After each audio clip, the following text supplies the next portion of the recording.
स्वागत है आप सभी का आपके अपने संस्कार academy education plus YouTube channel पर। एक बार फिर से आपके लिए लेकर आए हैं साइंस, और साइंस में ये एसएसटी का भी टॉपिक है और एवरीडे लाइफ का भी बहुत ज़रूरी टॉपिक है। और ग्रीन हाउस इफ़ेक्ट और ग्लोबल वार्मिंग और ग्रीन हाउस इफ़ेक्ट आप सभी ने कॉमनली सुने होंगे, काफ़ी इनकी डेली न्यूज़ में भी चर्चा होती है। तो ये है क्या? छोटी क्लास से लेकर अप टू कंपटीशन तक बहुत ज़्यादा आने वाला टॉपिक है, और जनरल नॉलेज के लिए हमें पता भी होना चाहिए कि ये क्या चीज़ है, क्योंकि इसकी वजह से हमारा जीवन भी खतरे में आ चुका है कि किस तरीके से हमें सर्वाइव करना पड़ेगा।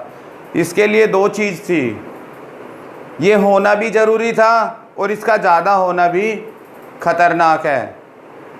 इसमें मैं आपको बताऊं तो क्या होता है, लगभग आपने सुना होगा कबीरदास जी ने कहा है, अति का भला न बोलना, अति का भला न चुप, अति का भला न बरसना और अति का भला न धूप। यानी कि ज़्यादा बोलना भी खतरनाक है और ज़्यादा चुप रहना भी खतरनाक है, ज़्यादा बारिश होना भी नुकसानदायक है और जी ज़्यादा धूप भी नुकसानदायक है। इसी प्रकार से क्या हुआ, ग्रीन हाउस का ना होना भी हमारे लिए नुकसानदायक है। ये सभी मैं वीडियो में आपको बताऊंगा क्यों है, कैसे है, आप देखते रहना। और ज़्यादा होना भी किस लिए नुकसानदायक हुआ। तो शुरू करते हैं अपना टॉपिक, ग्लोबल वार्मिंग और ग्रीन हाउस इफ़ेक्ट। देखो बच्चों, ये मैंने थोड़ा सा डायग्राम बना के आपको समझाने की कोशिश की है, तो इसे आप जूम करके देख लेंगे। सूर्य से प्रकाश की किरणें, सूर्य की किरणें पृथ्वी पर आती हैं। ये आने की इसलिए ज़रूरी है, यदि ये किरणें ना आए हमारे पास तो अर्थ का टेम्परेचर लगभग -18 डिग्री होगा। अर्थ का टेम्परेचर कितना हो जाएगा? -18 डिग्री सेल्सियस। आप सभी जानते हैं कि 4 डिग्री पर पानी का बर्फ़ बन जाता है, तो -18 पे आपको पीने के लिए पानी भी नहीं मिलेगा। और अभी भी हमारे देश में कई जगह ऐसी है जहाँ पर टेम्परेचर बहुत कम रहता है, जैसे लद्दाख है। तो कोई गया हो या किसी के रिलेटिव रहे हों, खासकर आर्मी वाले लद्दाख में काफ़ी रहते हैं और हर किसी का कोई ना कोई रिलेटिव आर्मी में होगा, तो वो बताएंगे कि वहाँ सर्वाइव करना हमें कितना मुश्किल होता है। भाई पानी, हमें हर चीज़ के लिए पानी चाहिए। इतने कम टेम्परेचर पे हम सर्वाइव कर पाना लगभग ना के बराबर है। बहुत संसाधन हमें अलग से जुटाने पड़ेंगे कि हीट जनरेट करने के लिए। तो ये सूर्य की किरणें पृथ्वी पर पड़ती हैं। पृथ्वी पर पड़ने के बाद पेड़ पौधे, आपने सुना होगा, फोटोसिंथेसिस की क्रिया से सूर्य के प्रकाश की प्रेजेंस में अपना भोजन बनाते हैं। फोटोसिंथेसिस या प्रकाश संश्लेषण अपने आप में ही एक काफ़ी डीप टॉपिक है, और इस पर एक वीडियो मैंने पहले ही डाल दी है। यदि आप उसे देखना चाहें, फोटोसिंथेसिस बाय संस्कार एकेडमी करके सर्च कर लें, फोटोसिंथेसिस बाय संस्कार एकेडमी एजुकेशन प्लस, तो आप फोटोसिंथेसिस का समझ सकते हो। यदि यहाँ पे फोटोसिंथेसिस के बारे में पूरा डिटेल में बताया गया तो वीडियो इतनी लंबी हो जाएगी कि आपका दिमाग भी अति पे पहुँच जाएगा। तो किसी चीज़ की अति ज़्यादा नहीं होनी चाहिए, जितनी छोटी वीडियो में आप इसे समझ सकते हैं उतनी मैं कंटेन करूँगा। सूर्य की किरणें पृथ्वी पर आती हैं, ठीक है बेटा, आपने पढ़ा है, अच्छी बात है। जिन्होंने नहीं पढ़ा है मैं उनके लिए बता रहा हूँ, शुभम, ठीक है, okay, very good. -18 degree temperature क्यों नहीं होता? क्योंकि सूर्य की प्रकाश की किरणें जो आती है उनमें उष्मा होती है, वो उष्मा हम कुछ एब्जॉर्ब कर लेते हैं, ठीक है, ये वापस रिफ्लेक्ट होकर जाती हैं। तो आपको पता होगा कि गैसेस की अलग अलग लेयर हमारे एटमॉस्फेयर में है और ये वापस स्पेस में जाने की कोशिश करती हैं। तो तब ये लेयर क्या करती हैं? CO2, CH4 और N2O, ये ग्रीन हाउस गैसेज हैं, ये इनको वापस भेज देती हैं और कुछ को ऊपर भेज देती हैं। ये आपको सभी को पता होगा कि सूर्य का टेम्परेचर बहुत ज़्यादा है और पृथ्वी का बहुत कम है। यदि ग्रीन हाउस इफेक्ट नहीं होता तो पृथ्वी का टेम्परेचर होता -18 डिग्री, बट ये होना ज़रूरी था, इसीलिए पृथ्वी पर जीवन संभव है, ठीक है जी। तो अब ग्रीन हाउस इफेक्ट दो तरीके का ग्रीन हाउस इफेक्ट हो गया, एक तो नेचुरल ग्रीन हाउस इफेक्ट और दूसरा man made human enhanced green house effect. तो पहले मैं बात करूंगा नेचुरल की। जब तक नेचुरल था तो ये नॉर्मल था, हमारे लिए कोई दिक्कत नहीं थी, अच्छा था, ठीक है। तो पहले मैं अच्छाई की बात करता हूँ कि ग्रीन हाउस इफेक्ट हमारे लिए अच्छा क्यों था। भाई अच्छा सबसे पहले तो इसलिए था कि इसने हमें जीवन जीने लायक बनाया, अदरवाइज पृथ्वी पर हमारा जीवन संभव नहीं था, ठीक है जी। अन्य भी बहुत से उपग्रह हैं जिस पर मानव जीवन आज तक भी संभव नहीं हो पाया, पर ग्रीन हाउस की मदद से हमारा पृथ्वी पर जीवन संभव है। तो होता क्या है बच्चों, इन टर्म्स एक छोटा सा एक्सपेरिमेंट मैं आपको बताऊंगा। आपने नर्सरी वगैरह में भी देखा होगा, आसपास की किसी नर्सरी में, अब तो बड़े बड़े खेतों में भी ये ग्रीन हाउस बनाने लगे। तो एक कांच का या पॉलीथीन वगैरह लगा के एक हाउस सा बना देते हैं, सूर्य की किरणें उस पर पड़ती है, पड़ने के बाद अंदर एब्जॉर्ब हो जाती है, जो वापस आना होता है ना उस क्रिया को वो धीमा कर देता है, टोटल तो नहीं रोक पाता, पर उसका धीमा होने से उसके अंदर का जो चैम्बर का एक टेम्परेचर है ना वो मेंटेन हो जाता है, लाइक ए ओवन बना देता है उसे, मतलब एनर्जी उसके अंदर रुक जाती है कुछ देर के लिए, टेम्परेचर बना रहता है, फिर नेक्स्ट डे वही प्रोसेस शुरू हो जाता है, ठीक है। तो ये है ग्रीन हाउस। तो इसी प्रकार से पूरी पृथ्वी का ग्रीन हाउस भी लगभग सेम इसी टाइटल में आप समझ लो कि सूर्य की किरणें ये आई, पृथ्वी पे पड़ी और इसके बाद रिफ्लेक्ट हुई, वापस जाने की क्रिया। भाई प्रकाश का परावर्तन में जैसे पड़ती है सरफेस पे तो वापस जाती है, पर उनमें से कुछ एब्जॉर्ब हो जाती है जो हमें जीवन जीने लायक बना देती है।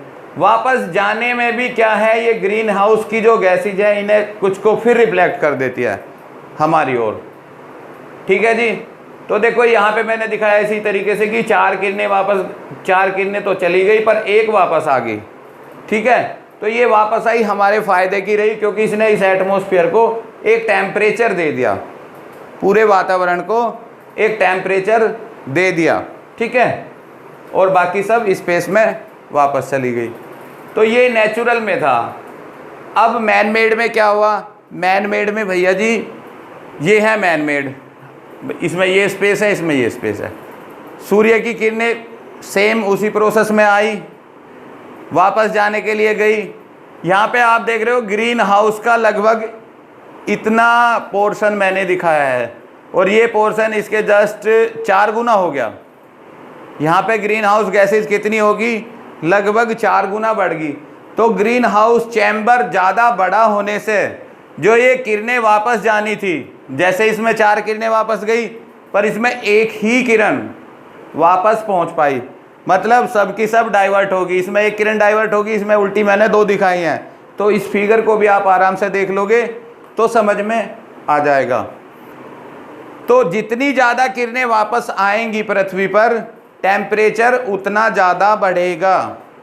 अब फिर यही क्वेश्चन उठता है कि सर टेम्परेचर तो बढ़ना चाहिए, नहीं तो -18 है, -18 पे तो हमें जीवन जीने लायक ही नहीं रहेंगे, सर्वाइव करना बहुत मुश्किल होगा। वो ठीक बात है बेटा, पर जब ज़्यादा वापस आएंगी तो टेम्परेचर बहुत ज़्यादा भी बढ़ जाएगा, और टेम्परेचर ज़्यादा बढ़ने से क्या होगा, आपके नॉर्थ पोल और साउथ पोल पे जो बड़े बड़े ग्लेशियर हैं या पहाड़ है, इवन आपने देखा होगा हिमालय की भी बर्फ़ पिघल रही है, ऊंचाई घट रही है। हीट ज़्यादा होने से जो बर्फ़ है वो पानी में कन्वर्ट होगा, पानी में परिवर्तित होने के बाद क्या होगा, समुद्र में पानी आएगा बहुत अधिक मात्रा में। जब वो समुद्र में पानी बहुत अधिक मात्रा में आएगा तो वाटर लेवल बहुत ऊपर हो जाएगा। वाटर लेवल ऊपर होने से बाढ़ आएंगी, सुनामी आएंगी, क्लाइमेट चेंज होगा, और क्लाइमेट चेंज अभी भी काफ़ी हो रहा है, बेमौसम बारिश हो रही है, सर्दियाँ अनटाइमली हो रही हैं, गर्मी हद से ज़्यादा हो रही है बार बार, तो हर बार टेम्परेचर बढ़ता जा रहा है। पेरिस इम्पैक्ट 1992 में भी यही हुआ था कि हर देश अपने जो ये उत्सर्जन की दर है, ग्रीन हाउस गैसेस का जो उत्सर्जन है, इमिशन को कम करेगा। आपने देखा होगा गाड़ियों में यूरो 2, यूरो 3, यूरो 4, यूरो 5 मतलब एटसेट्रा बढ़ते जा रहे हैं, क्योंकि गाड़ियाँ जो हमारा धुआं निकालती है ना उसमें ग्रीन हाउस गैसेज होती हैं। तो इससे पहले मैं आपको आगे ले चलूँ, मैं आपको बता देता हूँ कि कौन कौन सी गैस इसके लिए जिम्मेदार है। देखो भाई, ये क्लियर दिखाया मैंने, कार्बन डाइऑक्साइड, मीथेन और नाइट्रस ऑक्साइड, ये 3 गैसें मोस्टली इसके लिए सबसे ज़्यादा जिम्मेदार है।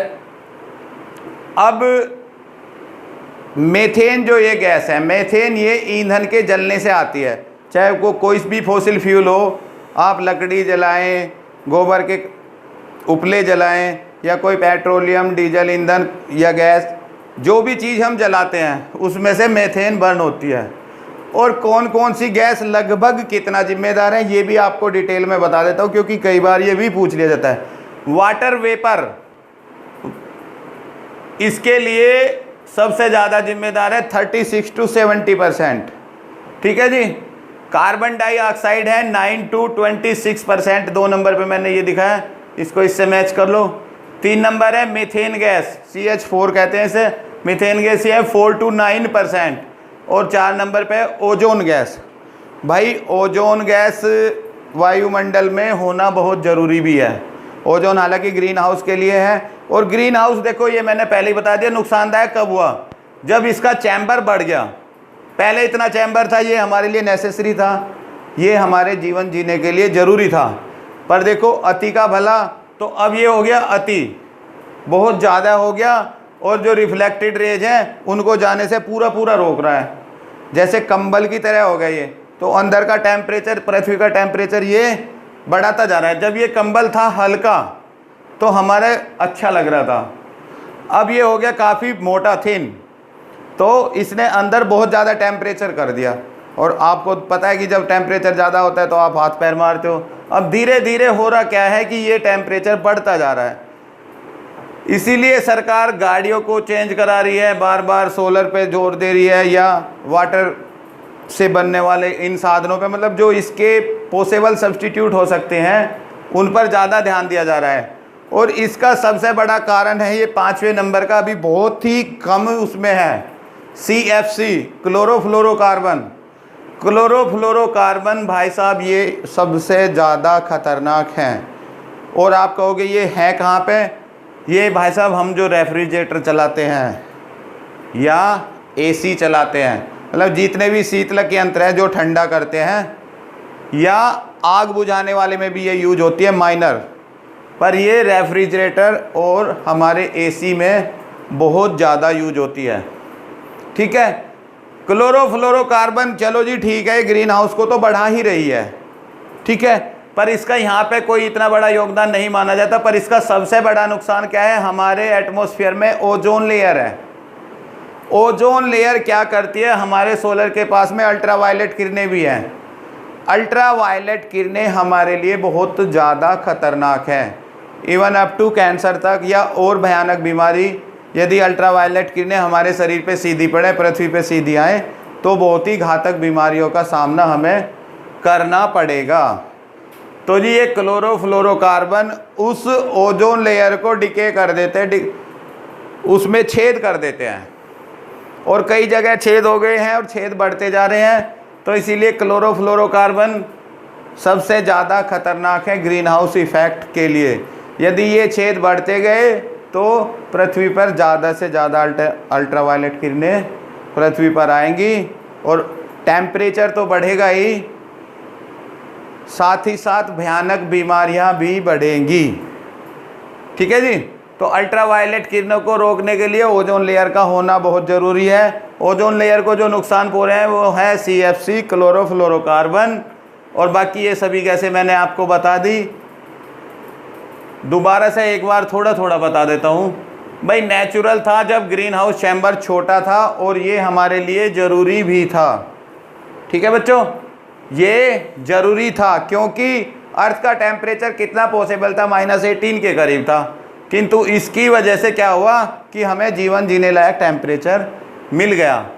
बट जब ये ह्यूमन मानव जनित जो ग्रीन हाउस हुआ, यानी कि CO2 की हमने मात्रा बढ़ा दी, मीथेन की बढ़ा दी, और N2O की बढ़ा दी, नाइट्रस ऑक्साइड, मीथेन और कार्बन डाइऑक्साइड की।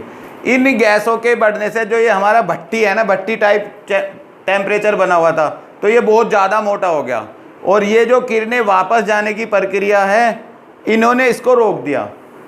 ठीक है जी, ग्रीन हाउस इफेक्ट के बारे में। इसी को यहीं से सेम आप ग्लोबल वार्मिंग में चेंज कर लो। ग्रीन हाउस परत के मोटे होने के कारण जो पृथ्वी का टेम्परेचर बढ़ रहा है ना, और क्लाइमेट की चेंजिंग हो रही है, ये ग्लोबल वार्मिंग कहलाती है। हिंदी में इसका नाम थोड़ा टफ है, वैश्विक उष्णता, और इसका है हरित गृह प्रभाव। तो हिंदी मीडियम के छात्र समझ लेंगे, वैसे मोस्टली साइंस या मैथ वगैरह में हिंदी इंग्लिश में ज़्यादा दिक्कत नहीं आती, कुछ टर्म्स है वो बीच में बोल के समझा दी जाती हैं। ठीक है बेटा, तो अब इसमें मेरे हिसाब से कुछ ऐसा नहीं बचा है दोबारा। फिर भी किसी को कुछ पूछना है तो जल्दी जल्दी कमेंट करें, क्योंकि वीडियो मेरे हिसाब से काफ़ी लंबा हो गया होगा। हो सकता है, देखो भाई साधन तो कम है, तो जैसे भी डायग्राम मैंने बनाया, पर फिर भी मैं कुछ अच्छे जो डायग्राम है, कंप्यूटराइज डायग्राम है, वो बीच में वीडियो में डाल दूंगा, उनका स्क्रीनशॉट लेकर समझ लेना। क्योंकि किसी चीज़ को आप ऐसे नहीं समझ सकते जब उसका दिमाग में आपके एक डायग्राम क्रिएट नहीं होगा। जब वो डायग्राम आपके दिमाग में क्रिएट हो जाएगा, आप आँख बंद करोगे, सब कुछ आपके सामने बिल्कुल एज इट इज आ जाएगा कि हाँ जी ये ऐसे है। तो इसमें यही है, क्लाइमेट चेंज हो रहा है ग्रीन हाउस चैम्बर के मोटा होने से, बड़ा होने से। जो टेम्परेचर बढ़ रहा है वो ग्लोबल वार्मिंग है, और इसके कारण बाढ़ सुनामी आ भी रही है काफ़ी, आप देख ही रहे हो। तो इन सब से बचना है, पृथ्वी पे जीवन संभव रखना है, तो आपको ग्रीन हाउस गैसों को कम करना पड़ेगा, जिसकी वजह से ग्लोबल वार्मिंग ऑटोमेटिक कम हो जाएगी, और बाढ़ सुनामी, क्लाइमेट चेंज, और दूसरा आपका अल्ट्रावायलेट किरणों का हम पर सीधा पड़ने का कारण भी कम हो जाएगा, जिससे हम भयानक बीमारियों से बच सकेंगे। अच्छा जी, हाँ बताओ क्या पूछना चाह रहे हो। मेथेन, मेथेन भाई साहब कोई भी ईंधन, मैंने बताया था कोई भी फॉसिल फ्यूल हम जब बर्न करते हैं अंकित, उनसे मेथेन गैस निकलती है। घरों में जैसे पहले चूल्हे चलते थे तो कितना धुआं निकलता था, नॉर्मली आपकी समझ में आ रहा होगा। अच्छा, ईजी में मैं आपको सिर्फ इतना बता सकता हूँ, गाड़ी कार सभी ने देखी होगी। कार में हम बैठते हैं तो अंदर गर्मी रहती है, सामने की कांच जो होता है, सामने का शीशा, शीशे से सन की रेज अंदर आ जाती हैं, पर वो बाहर की तरफ इतना नहीं जा पाती, वो रिफ्लेक्शन को रोक लेता है, बाहर जाने से रोकता है। तो आपने देखा होगा गाड़ी का टेम्परेचर नॉर्मल बाहर के एटमॉस्फेयर के टेम्परेचर से सदा ही ज़्यादा रहता है, तो जल्दी ही एसी चलाने की ज़रूरत होती है। ठीक है, एसी चलाओगे तो फिर फ्लोरोकार्बन का उत्सर्जन होगा, वो ओजोन लेयर को नुकसान करेगा। ठीक है, और बोलो कोई जल्दी बोलो, 2-3 मिनट का टाइम रहेगा। हाँ जी बिल्कुल, लगभग ये 4 गुना बढ़ गया है। ये पूछना चाह रहे ग्रीन हाउस चैम्बर पहले इतना था, ठीक था, 5 किरणें आई तो 4 को वापस भेज रहा था, 1 को रोक रहा था, अब हमारे जीवन जीने के लिए। बट देखो बेटा, अब ये लगभग 4 गुना ज़्यादा हो चुका है। ठीक है, ओके, किसी को और ज़रूरत हो तो बाद में पूछ सकता है। वीडियो अच्छी लगे तो लाइक शेयर और सब्सक्राइब ज़रूर करें। मोस्टली अच्छी लग रही है, ठीक भी है, पर ये पता लग जाता है नया कौन जुड़ा है कौन नहीं जुड़ा है। और आज जिसने भी ये वीडियो कही थी, मैं खुद उसका शुक्रगुजार हूँ कि इतना अच्छा टॉपिक इतने दिनों से बचा क्यों रहा, क्योंकि फोटोसिंथेसिस अब से लगभग 1 साल पहले डाल दिया गया था, तो ये तो इससे भी बर्निंग इश्यू था। तो हो जाता है कई बार बच्चों, ओवरसाइट हो जाता है, पर आप सभी को धन्यवाद, क्योंकि आपने ध्यान दिलाया कि ग्रीन हाउस इफेक्ट और ग्लोबल वार्मिंग, हालांकि जिसने बताया था हो सकता है उसे कन्फ्यूजन हो, बट ये दोनों एक ही हैं और लगभग साथ साथ चलने वाले हैं। समझ में आ गया होगा, यही उम्मीद करता हूँ। ओके, लाइक शेयर सब्सक्राइब करें, और जो आपके दोस्त दूसरे भी पढ़ रहे हैं, यदि आपको अच्छे लगे तो उन्हें भी बताना। वीडियो को रोक रोक के देखें, सुन लें, कुछ छोटा हल्का हल्का अपना नोट्स बनाने की कोशिश करें। देखो भाई, क्वालिटी डिजाइनिंग और वो तो है नहीं, बस जो कुछ है समझाना है आपको, आपकी समझ में आ जाए, यही हमारी मेहनत का असली श्रेय है कि आप इस चीज़ को समझ जाएं। Okay, thank you. और हाँ, आपने कहा था कि एक छोटा सा क्वेश्चन, जो कि मेरे क्लासरूम स्टूडेंट भी काफ़ी हो चुके हैं, तो उनके लिए भाई थोड़ा काम मैं इसलिए दे देता हूँ क्योंकि फिर उन्हें एक रिवाइज करने की, जब तक हम किसी चीज़ को रिवाइज नहीं करते तो वो हमारे दिमाग में पूर्ण रूप से नहीं बैठती। एक बार तो मैं सब कुछ पढ़ लूँगा, पर जब तक उसे रिवीजन नहीं करूँगा तो उस पर से हमारा ध्यान हट जाता है। ऐसा कोई आदमी नहीं है जो किसी चीज़ को ना पढ़ता हो, पर भूल जाना एक स्वाभाविक क्रिया है। आप मुझे ये बताओ, आप जब स्कूल से घर जाते हो या घर से स्कूल जाते हो, किसी से रास्ता पूछा है? आपने कभी नहीं पूछा होगा, क्योंकि आप उस प्रक्रिया को डेली रिवाइज कर रहे हो, तो आपको ज़रूरत ही नहीं पड़ती। आपको मैं नए शहर में ले जाके छोड़ दूँ तो आपको 20 बार पूछना पड़ेगा रास्ता, भाई साहब मुझे वहाँ जाना है। और क्या, एक दूसरे या तीसरे मोड़ पे जा के भी पूछोगे या गूगल की मदद से पहुँचोगे। तो ये चीज़ है, आप पहली बार गाड़ी चलाते हो सब पूछते हो जी क्लच किधर है, ब्रेक किधर है, कब स्पीड देनी है जी, कौन सा गियर कब लगाना है। पर जब आप उसे प्रोसेस में ले आते हो ना, प्रैक्टिस में ले आते हो, यानी कि बार बार जब उसका रिवीजन करते हो, तो फिर नहीं पूछते आप किसी से जी कौन सा गियर लगाना है, कब चलानी है। तो यही सेम प्रोसेस यदि आप यहाँ पे अप्लाई करोगे ना, तो आपको बेटर से बेटर रिजल्ट मिलेंगे। Okay, thank you. Like share subscribe जरूर करें। Bye bye, all the best.